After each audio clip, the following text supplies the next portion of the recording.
think we've got a good start, and we'll get started. So welcome, everyone. Welcome. My name is Joe Swimmer. I'm the Executive Director of Episcopal Parish Network. We're pleased to have you joining us for this first digital workshop following our Houston conference. This is the first one that we've done since we gathered together a little less than a month ago. Wonderful time of joy, energy, and hope in the church. And we hope that if you weren't able to join us in Houston, or if you were, you'll make the date on your calendar, save the date on your calendar for Kansas City next year, the 25th through the 28th of February. And we will see you in Kansas City. But today we are here with our friends from James Jordan, CPA. James is speaking on behalf of his firm and ACS Technologies. Terrific to have both James and Forrest with us to share a little bit about the church and securing ourselves financially in this particular moment as we move out of or into whatever that next phase of the pandemic might be into the future. So we are really thrilled that they are joining us, thrilled that you are joining us. We would ask that you use the chat feature for any questions and comments, and please do put into the chat any or your name and where you are dialing in from. Pleased to have you here. If you're not a member of EPN, please look at the bottom of the message I just left in the chat. Take a second, come over and see about us. We'd love to have you. And without any more from me, I'm going to hand it off to James. James, Forrest, thank you guys so much. Thank you, Joe. Welcome, everybody. I think this is a pretty exciting topic to examine. What do we know about what happened in COVID and how the church has responded to that after COVID? So just as a way of introduction, I'm James Jordan. I'm a CPA, certified fraud examiner, and an alphabet soup after that. I have a full service CPA firm that only serves churches. We are Episcopalians, and we are around the country. We're on kind of the four corners of the country. Our headquarters is in Atlanta. We have another office in New York. We conduct audits as well, financial as well as forensics. Unfortunately, sometimes we do get into those. We have a consulting organization around processes, internal controls, and organization design. We do remote bookkeeping for churches all over the country. And we prepare taxes for clergy and payroll, and including the employee retention credit. I'm the author of Financial Management for Episcopal Parishes, published by the church publishing. I invite you to go out to Amazon and read the reviews. I teach at Emory's Candler School of Theology, and I'll be teaching in the Episcopal Studies this fall to our MDivs that intend to become Episcopal priests. This is my website, where you can find it by searching James B. Jordan CPA out there on your friendly Google or whatever. This is my email address and our office telephone number. I'll put this up at the end as well. But thank you for joining us today. We're going to add one other thing. I'm going to speak for about half of this, and then ACS Technologies is going to come in and speak the other half. Forrest Snipes is with us, and he's an expert in looking strategically at the church and helping identify things. So I'll let him explain all of that. So why did we partner with ACST?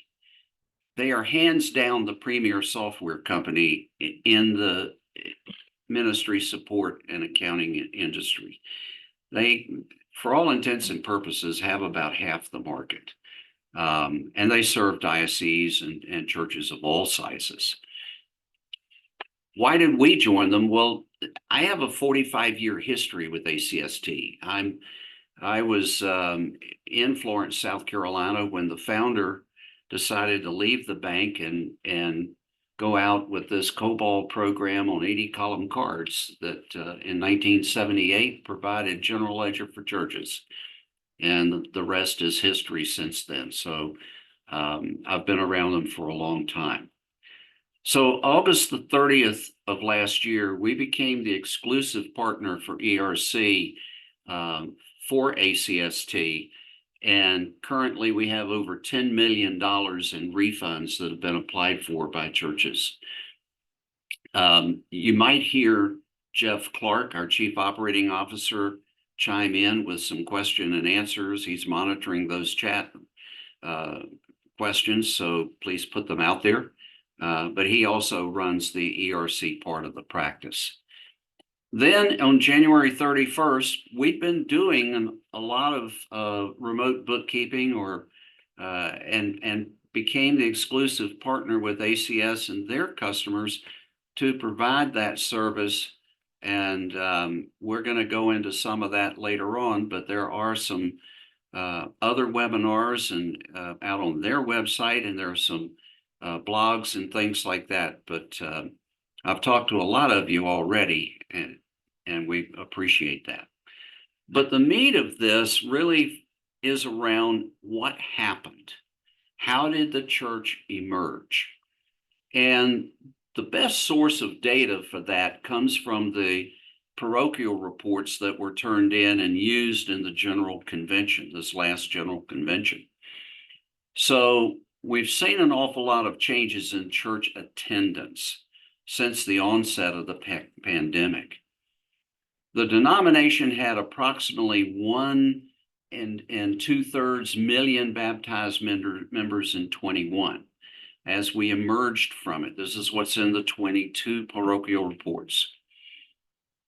But it's 60,000 fewer than when we went in. And it's 400,000 fewer since 2012.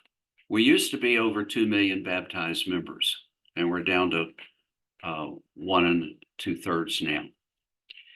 Average Sunday attendance was also in decline. At the end of 21, for the 21 parochial report, 312,000 worship attendees on average were in our pews, contrasted with going into it 483,000. And before COVID hit, 547,000. So we lost 250,000 average Sunday attendance across the denomination in the United States. The per church median average Sunday attendance dropped from 55 persons in 2017 to 21 in 2021. That means that half the churches had 21 or less, and half the churches had 22 or more, median. Okay. Long term, there was a decline of 10% or greater in the past 5 years, and 90% of the congregations report attendance of less than 100 persons. I think these are pretty staggering numbers.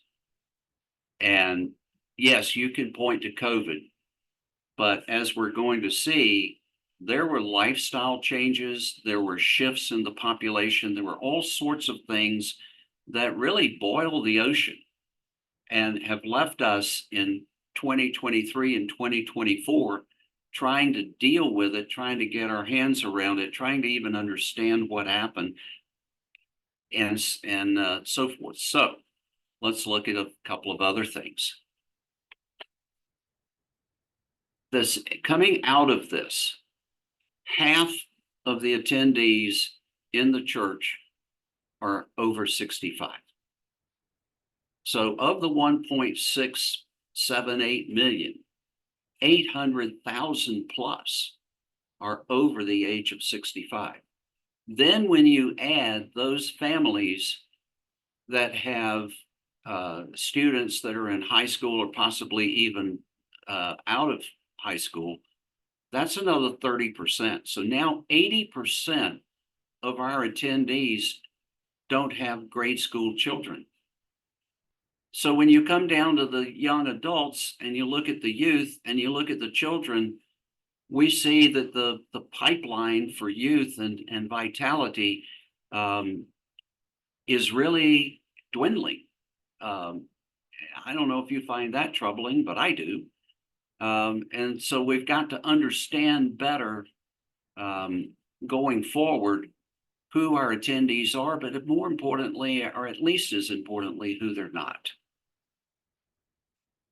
So when we look at the percent of congregations and average attendance, under 25, an average Sunday attendance represents a third of the church. Of the 5,000 plus churches, a third of them have an average Sunday attendance of 25 or less. And then when you add up to 50 or less, we're now at 62%. And when we get around above 100, because that really dwindles off after 100, we're at that 90% that was referred to earlier. So if you look at the membership, now these were average Sunday attendance. If we look at the membership size by groups, a fourth of the churches have 50 members or less. Add the 20% to it, we're now at 45% have members of 100 or less. And you can read the numbers as they go forward. So this is where we find ourselves based upon the parochial reports. So if we look at pledge and plate income and average pledge, we'll notice that the largest source of income is 55% of pledge and plate. So that tells me that there are probably some churches out there that have endowments, they're able to draw on those, or they just simply go into a definite deficit spending, because this really doesn't talk about spending, it talks about income. The median total plate and pledge for a congregation, in other words, half of the churches are at 103,000 and below, and the other 50% of the churches are above 103,000. So there's an anomaly in here. In 2013, the average pledge was 2,553. In 2022, it was 3,658. And as we go around the country, we hear from a lot of the churches that yes, our pledges may have gone down slightly, or we may have tread water, but we have less people pledging. We have less pledging units, but we're getting actually about a 10% increase in pledge. So it's being made up. The loss in revenue is being made up by this increasing pledge amount. So if we look then at some of the quotes that have come out of this, our biggest ongoing challenge is an aging congregation. We've had to move away from our traditional Sunday programs because of the lack of young families with children. We're a significantly smaller church and an older, smaller congregation. So there was this shift in generational composition of the congregations, and yet the need to actually diversify membership generationally and find a way to draw that younger crowd that I call the rock band generation. So in looking at how do we respond, what's our longevity planning? We're dealing with things like increasing costs. Inflation is not helping anything. You might have planned at the beginning of the year for one budget item or one budget amount, and by the end of the year, inflation has up to 10% or more. So you also have a decrease in available finances from income and pledges for the most part. Some of the comments were, or do we need a fourth major fundraiser? How do we solicit additional funds? We turn now to the Census Bureau and look at the population in general. And one of the things that we know is the population is on the move. That really hadn't changed over time, but some things have changed. In 2022, of the people that moved, 53.5% of them stayed within the county. And 41%, almost 42%, went to a different county. And some of them in state, and some of them out of state, and some of them went abroad. The people who moved within the same county still accounted for the majority in 22, but their share declined by almost 5 percentage points since 21, and it is at its lowest level since 1948 when they started taking these measures, these statistics. So the number of movers in millions,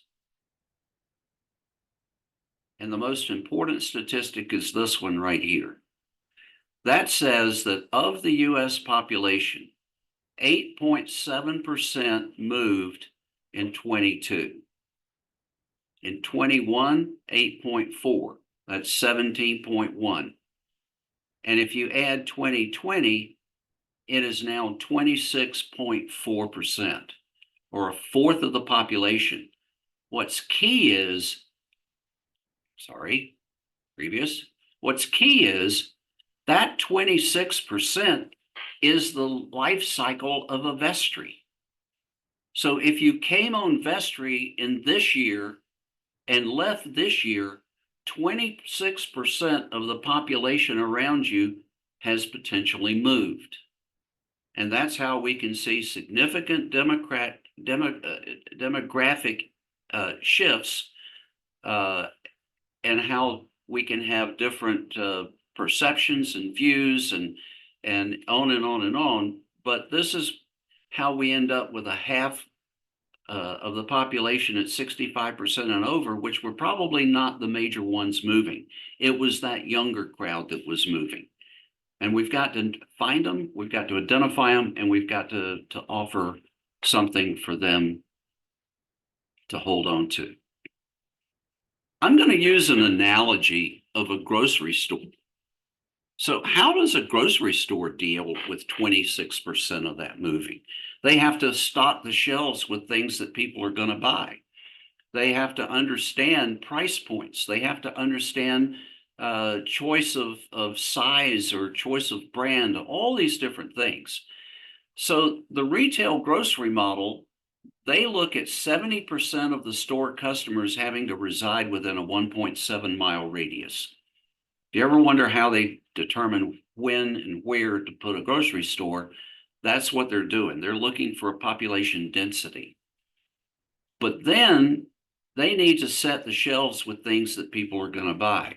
And that's where they turn to demographic data, age, economic status, cultural or ethnicity items, customer preferences, shopping patterns, household size, social media usage. All of that is available among a number of different places, but among other things, they have scan data. They're able to pick up the scan data and know that. And if you've ever gone into your favorite grocery store and go, why did they stop carrying that? It may be just because of this. The population and preferences have moved. Well, that's true about churches too. ACS Technologies does a lot of research around ministry and ministry management and church management, and expanding capabilities to reach out to the demographics. And they partnered with Villanova University and its Wheaton College to do some studies. And they did this study of COVID giving in the Episcopal Church, which some of the data that I showed you came from here. And I'm sure that ACS Technologies wouldn't mind making this available as part of the downloads if you go back and pick up a replay of this. It's more than I want to cover now, but it's worth a read, and it will kind of fill in some of the blanks. So what do? Well, if we take the grocery store approach, we end up with something that looks like this, where we can identify different demographic characteristics of who's around us. And this is where I think that we as a church need to look, because other denominations are altering their services, they're altering their ministries, they're altering their outreach, they're altering their approach to people around them. I had a parish that's been a client of ours for a number of years where one gentleman actually contributed 90% of the money for the church and kept it going. If it weren't for him, it would have closed a long time ago. Over time, the demographics in the area changed, and it became more Hispanic in the area, and it gradually grew. It didn't happen overnight, but they found themselves with enough of a population that they felt like they needed to begin maybe a Spanish service and start doing it that way. I'm happy to tell you that post-COVID, last year in 2022 would be last year, they baptized 59 individuals and brought in 37 new families into a church that started out at about 125,000 a year. This past year in 2023, they baptized 37 and brought in 25 families, and that younger crowd is all over the church. So it can be done, but they altered the way they approached the population. They altered their services. They altered their various ways of doing things given the demographics.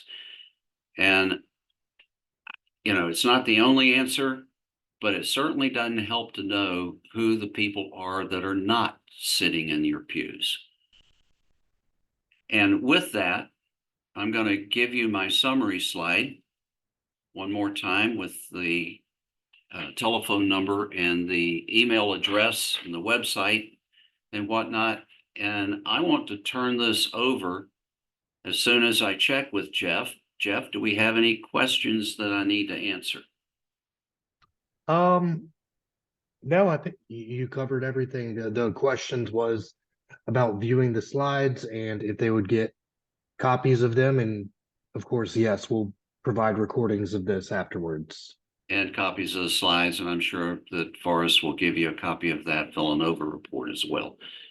So I'm going to introduce Forrest Snipes, one of our partners at ACS, and I want him to talk about how do we go about finding that other crowd and how do we go about attracting them to our parishes. Yeah, thank you, James. I'm really excited to be with you guys today. And as James kind of mentioned, what we hope to do is really take data and use that to drive decisions. So our hope is that you can use some tools that are out there in the market, but then also some things that we offer, or maybe you already have access to, and just kind of learn how you take and use technology to find those to help fill your seats and reverse the trend that we're seeing here in the Episcopal Church. So I'm going to focus for the next 20 minutes or so on a program that we offer called Mission Insight. Many of you may have used this previously. I noticed some diocese representatives in the room, and so some dioceses sponsor this for their individual parishes as well. And so lots of opportunity for you to look at how can I use this, this system to learn a little bit more about those in our area.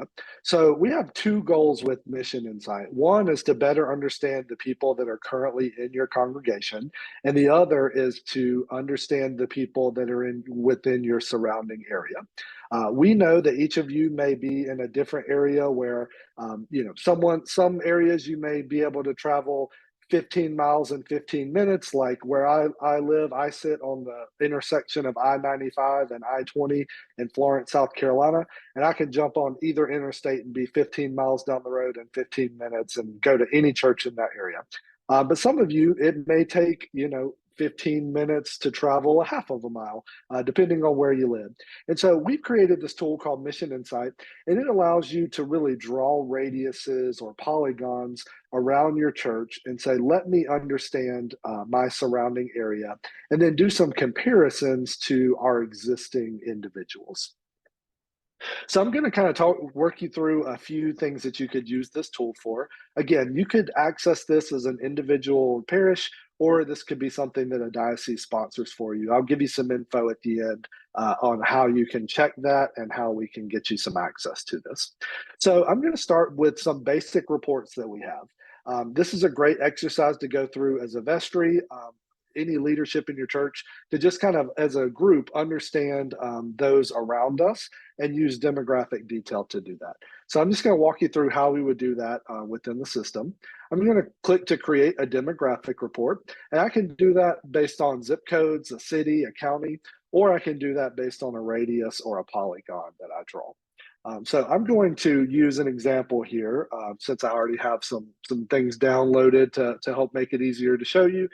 This is St. John the Divine in Houston, a church that I've worked with extensively. So some of you may recognize their name. And so I just thought that would be a great test case for us to look at today. So I'm going to type in my address, and then here I get to choose, do I want to draw a radius of a certain amount of miles around my church, or would it make more sense to draw a polygon? Some of you may be up against an interstate like we are, and you want to draw a polygon to the right of that.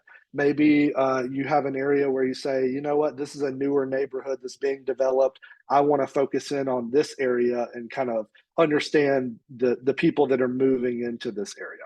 Whatever you would like to do, you can draw a polygon and say, let's look at, this area here. And so I want to, focus in on that. Or I can go back to my radius and say, let's look at 5 miles out. We know that a lot of times people only travel a certain range when they look to come to us. So you kind of figure out what that means for you. And then next, I can look to do either a predefined report or choose to create a custom report where I want to pick, a different field of data that I want to pull off of. For simplicity's sake, I'm going to do a predefined report. And so I'm just going to choose the quick insight report.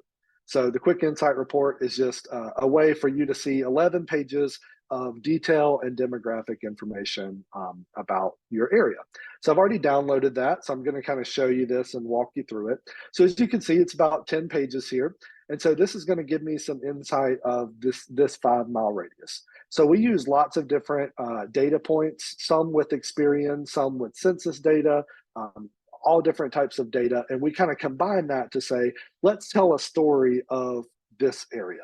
So here we can see we have some moderate growth in population, moderate change in school-age children, very high in adult educational attainment, and median income is significantly greater than the state average. And so I can see some things we're somewhat below when it comes to having families with poverty, really just kind of seeing more information about where we sit. This will give me some trends on population and household themes, looking out and predicting the future, 5 years from now, 10 years from now, what does that really look like?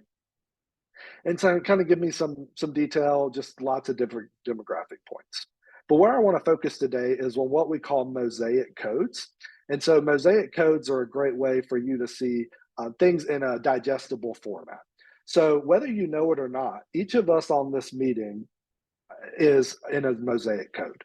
So I saw something about zooming in, be glad to do that. So each of us are in a mosaic code. You don't know that probably, but as James said, grocery stores, businesses of all types are tracking how you purchase items, what communication styles you like, everything about you to determine how can we target you as a consumer.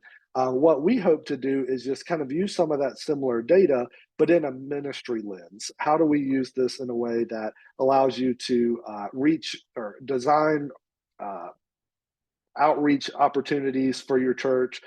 How do we make sure that our hospitality meets what our individuals are expecting, things like that. So I'm going to kind of teach you a little bit here about this, and we'll look at the different options within this. So here's our top 10 mosaic segments, and just stay with me because this will make a little bit more sense as we go. Here I can see that this 054, singles and starters, that's our number one mosaic segment. So I can see 19% of my area falls within this segment. That's a huge percentage. Compared to my state, we're at almost 3 times that. So this is on a 1 to 100 score. 285 means that, we're almost 3 times the state average here, as you can see. We also have a huge percentage of young city solos, power elite, American royalty. And so I can kind of see that, roughly close to 50% are made up of these top 3 categories. So what's that tell me? Well, as I'm doing some research, I can focus on these top few categories and say, if I just take what we know about these categories, 1 out of every 2 people that I'm looking to reach will fall within these. And so I can see here with this young city solos, I have 15.2% of my study makes that up compared to only 1.3% of our state. So almost 12 times as many people that are in the state average of that live within my area. So what's that tell me? I have a unique opportunity as a church to reach this demographic where others may not have that. And so what we do to kind of help you going forward is we help you with having the ability to see, what does that mean? How do I break this down? And so Experian gives you a guide to these mosaic codes. And so we have this handbook. And so this kind of helps me understand, what does it mean if someone is an O54 or an A01? How can I use this data to really change how I reach my community? And so here I can see some things like, what are the household ages? What's the estimated income? And, I see a lot of single person households. I can see that they're career driven. They're foodies. They have active social lives. This kind of gives me some images to kind of tell me a little bit more about them. One of the most important things I find with this is, how do they like to receive communication? Again, on a 1 to 100 score, I can see a lot of these are not really wanting to receive communication via social media platforms. That's really low. Same with direct mail. So I don't really need to send direct mail to this group of people, but they're almost 4.5 times the average when it comes to listening to radio or podcasts. They're 4 times the average when it comes to sending text messages, almost twice with television. So as we kind of look at how we reach our existing community, do we look to say, hey, let's advertise on some radio stations about some events that we have going on? How do we look to collect people's phone numbers when they come to events so we can stay in touch with them through texting platforms? How can we just reach them and continue to stay connected with them in a way in which they want to receive it? As we look at some of our other categories here, I'm going to scroll up my chart here. And so this is another one that was high for us. And so as we start to look at the different categories, I can see, hey, this is a 1-person household as well. So we have a lot of single individuals within our area. How do we put some things together for singles ministry or, outreach to this particular age group? Most of them are within 25 to 30. So what are we doing to kind of reach that specific demographic? We can see that a lot of them are renters, so they may be in and out pretty frequently of our area. And so this just kind of gives us some good information. Here I see that they're high on texting as well, maybe a little bit less on the radio side. So here are 2 of my top mosaic segments really like to receive information via texting. They're a little bit more apt for email as well. So it's just a great way to see, how can we reach individuals? What do we need to do as a strategy to get to that? And then this will give me some insight of all the underlying data that makes up these details. So I can kind of see, household values, length of residency, how often do they switch. Here, 60% are leaving within 2 to 3 years. So I know that I have a huge amount of turnover, and I need to reach out to these people quite frequently. And the last one I'll show you here was our other top one, which is our A01, which is our American royalty.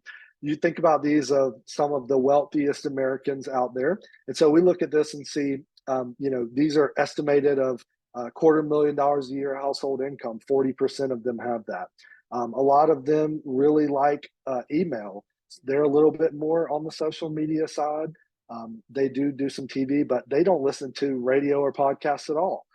So this just kind of helps me understand the different areas. and what they respond well to.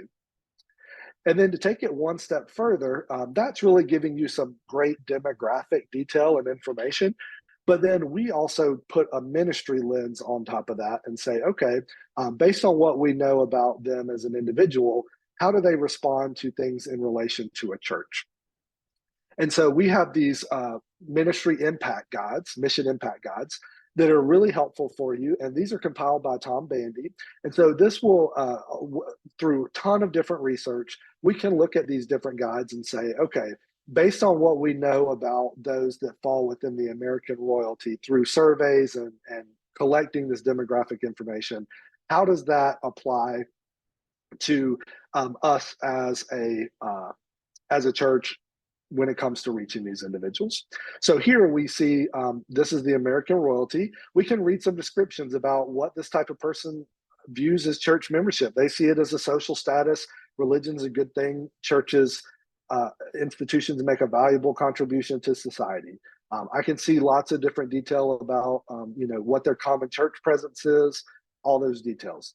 I can also see what they prefer in leadership styles or hospitality preferences, their worship preferences, as well as educational preferences. So this kind of gives me some great insight. I forgot where I read it. I was looking through this earlier, but one of these said, hey, this group is really concerned about having controls in place to see where their donations are going. So that's really important to them. So we want to make sure as a church that we're very open and honest with how we support different ministries in our area. So these are just great ways for you to take data and say, how can we use this to reach our communities? Okay. Last couple things I'll show you within this that could be helpful for you as we go back to our kind of main wizard here. We have a people plot.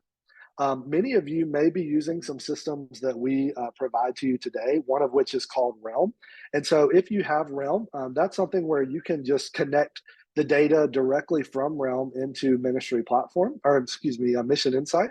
That's another program we have, Ministry Platform.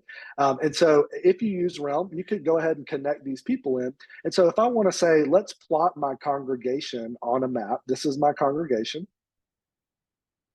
and I want to plot them all on that map. Let's take a look at this by their distance to the church. I want to see where people are traveling to us from. This is a great way to see that information. And so all these little dots here are individual households. And so this is my church. And so I can see that to the right of us, we have a lot of congregants that are coming from this direction. So how do we kind of look at where our people currently are and what are the areas in which we can focus? Are there neighborhoods where we don't really have a lot of individuals coming to our church? Or, hey, there's already a lot of people in this neighborhood that attend. How can we use that as an opportunity to create home groups within this area, or have events in people's backyards for their neighborhood? Those are ideas that we talk about to churches all the time, and just a way to use this data to look at that. And then the last thing I'll show you before I kind of talk about how we can get access and answer any questions is what we look at as we call a comparative insight. So now that I know where my people are, how does that compare to the community as well? So this comparative insight will give you some information to say, of all the people that I have plotted, how is that weighed against the study area? So I can see kind of in my particular area, I only have 1.6% are between 19 and 24, but about double that are in the area. So how do I reach that demographic? How do I structure things around that? So this is just a great way for you to digest some information and use this to really make decisions and drive the direction of your church and how you could move forward. We see a lot of churches use this for finding new vestry members, finding new leaders of the church, and say, as we look for someone to lead our church, how do we take the data and find someone that individuals will respond well to? As we wrap up here and I answer some of the questions that are coming through, I know a few of them have. I want to make sure that I give a second to let you guys know. Again, many of you may have access to this already through your diocese. So a lot of dioceses are very generous in sponsoring this for their individual parishes, and so they can give you access to this program because they pay for this themselves. And so if you want to email me your church name and location to forrest@acst.com, make sure you have 2 R's in there, FORREST. I'd be glad to check your site and see if you qualify for that. If you do, then I'll let you know who to contact at your diocese for access and how to gain access to that at no cost to you, because your diocese, again, is already sponsoring that. And then if you do not have access, we can give you some information about sponsoring this for your local church, how you could get access to this program, or even purchase reports for this. Or what would be great is if many of your churches within a diocese say, hey, this is a tool we would love to use as an individual church, how we can reach out to your diocese and see if that's a project that would be worth sponsoring for them.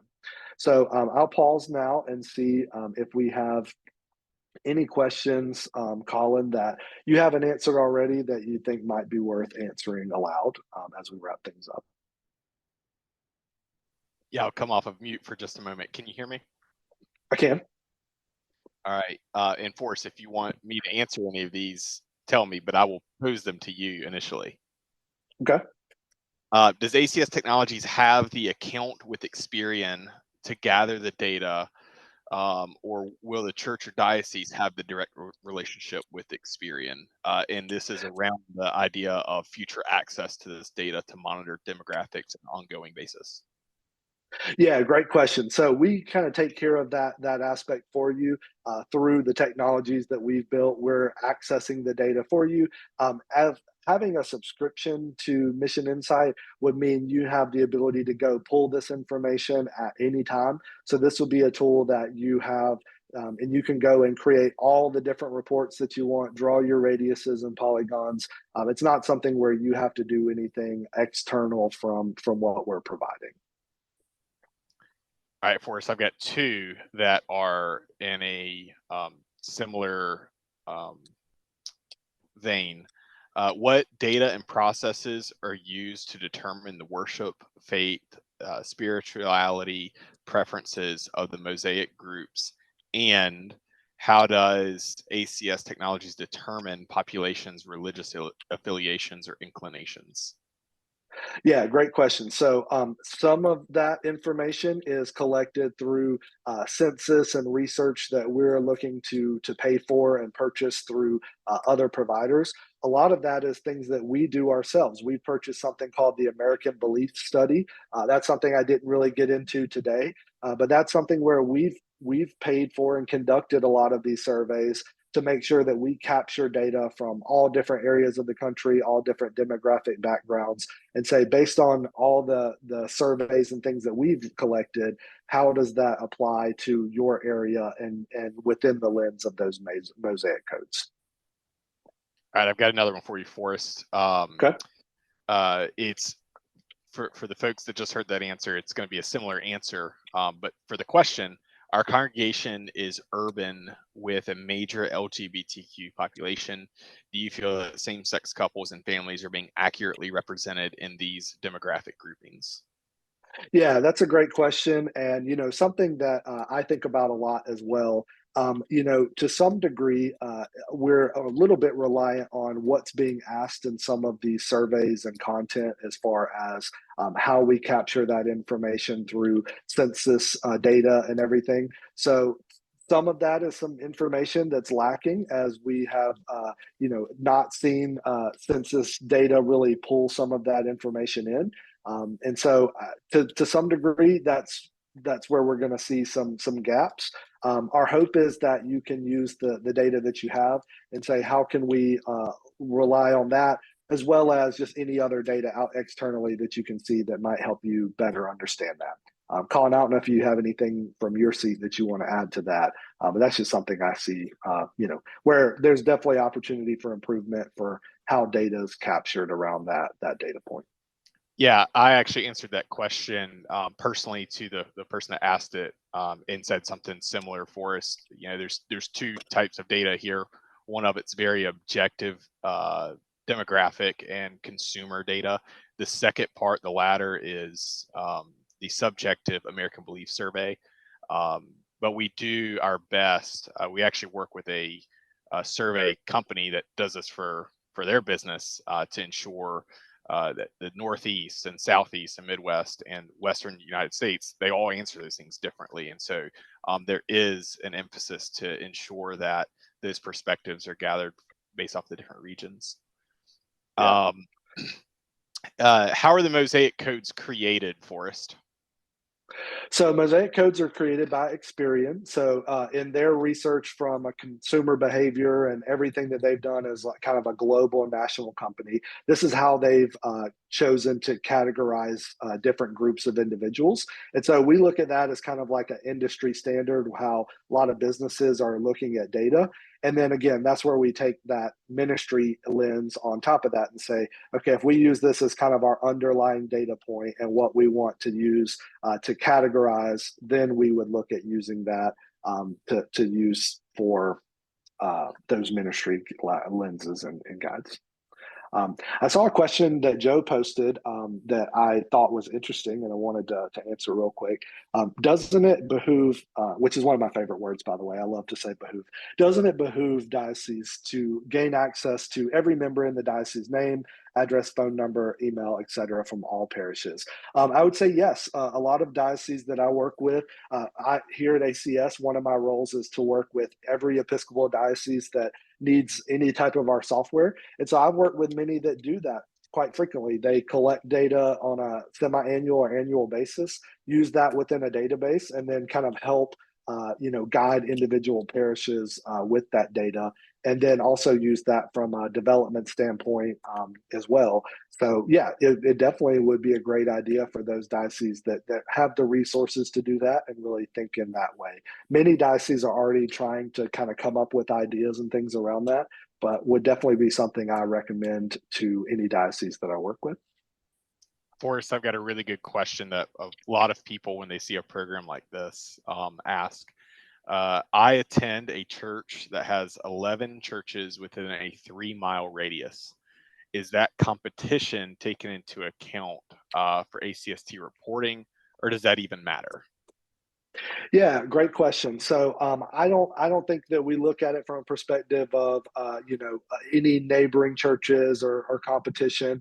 As we look at some things when it comes to something we didn't show here, which is opportunity scanning and looking at things based on faith backgrounds and different things of that nature. There's going to be opportunity for every church to do outreach in their area. Really what I would recommend, and this is just kind of how I feel as having a background in ministry, is each church has a calling to reach those within your community.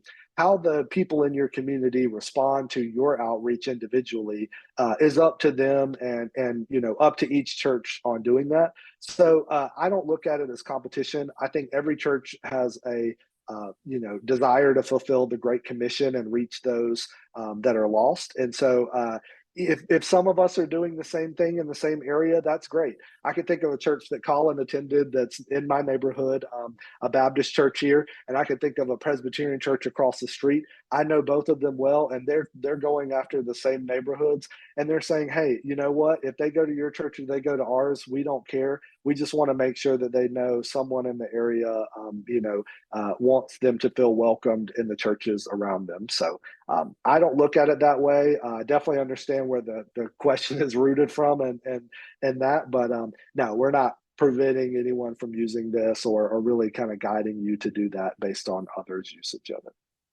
Forrest, I've got another one that I would like to answer, if that's okay. Yeah, go for it. It plays into the same exact question that was asked, but a little different. It was asked a little different way by Mary. Our parish draws from a very wide circle of members who choose us for reasons other than location. What would the insight tools be useful in this case? And I'll speak directly to Mary here, but this applies to everyone.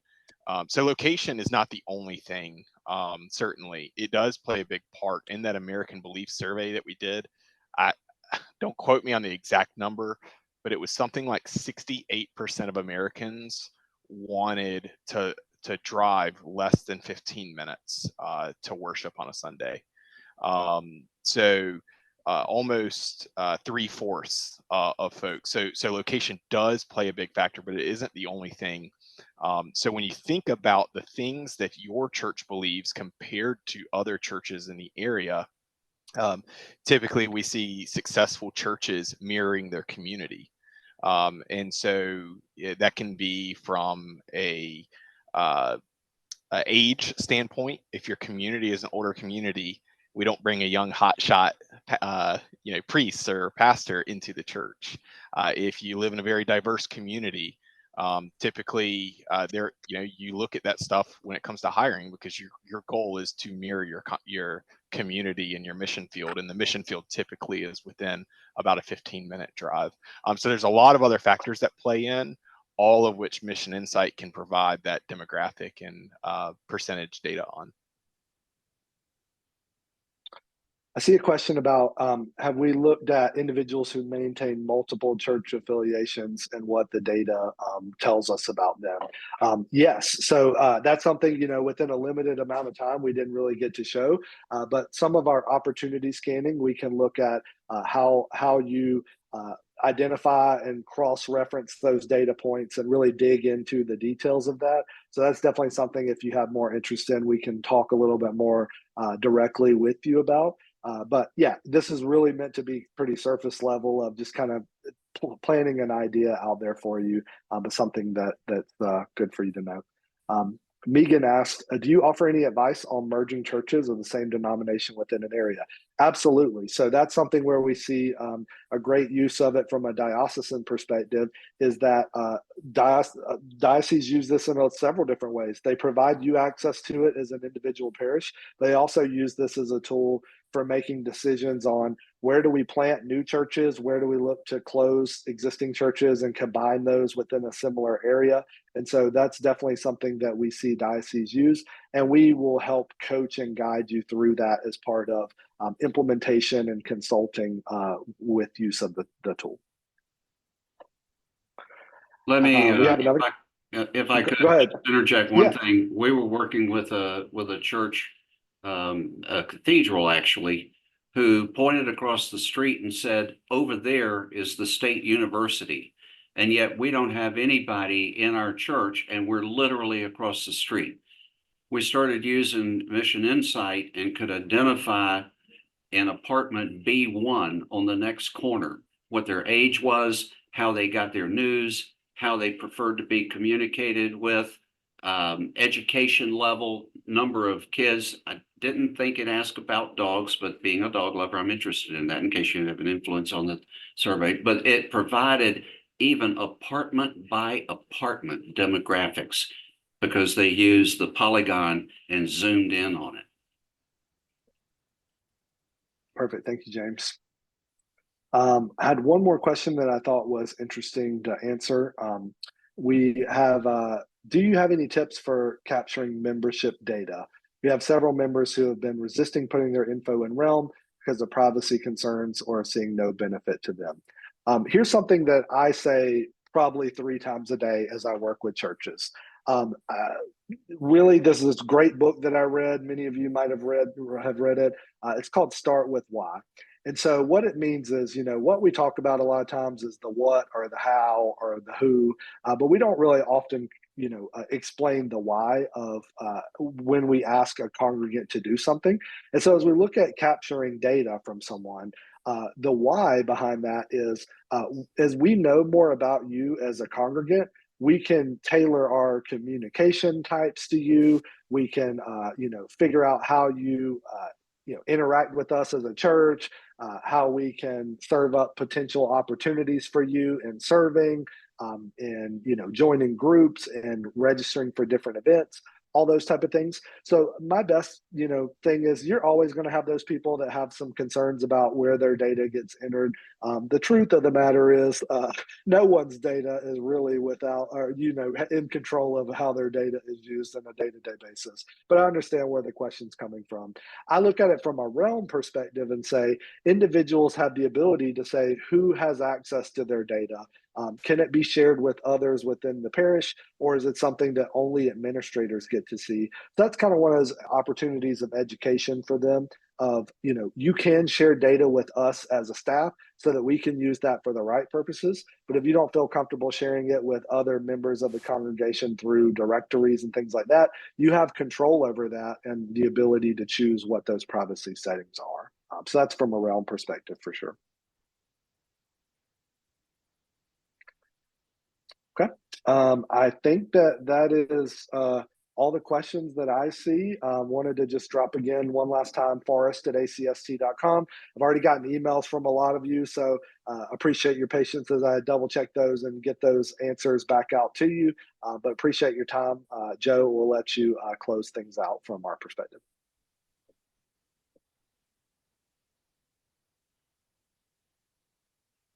Great. Thanks so much, Forrest. And James, would you like to say anything in closing? Yes, I would just summarize by saying I think the challenge is obvious to a lot of folks. It may not be as obvious to others. When we look at attracting youth into the church, I think we really have to understand the youth, and being not a member by a few decades of that group, I struggle and often try to understand that group. But it can't be ignored. If we ignore it, we're going to have a self-fulfilling prophecy.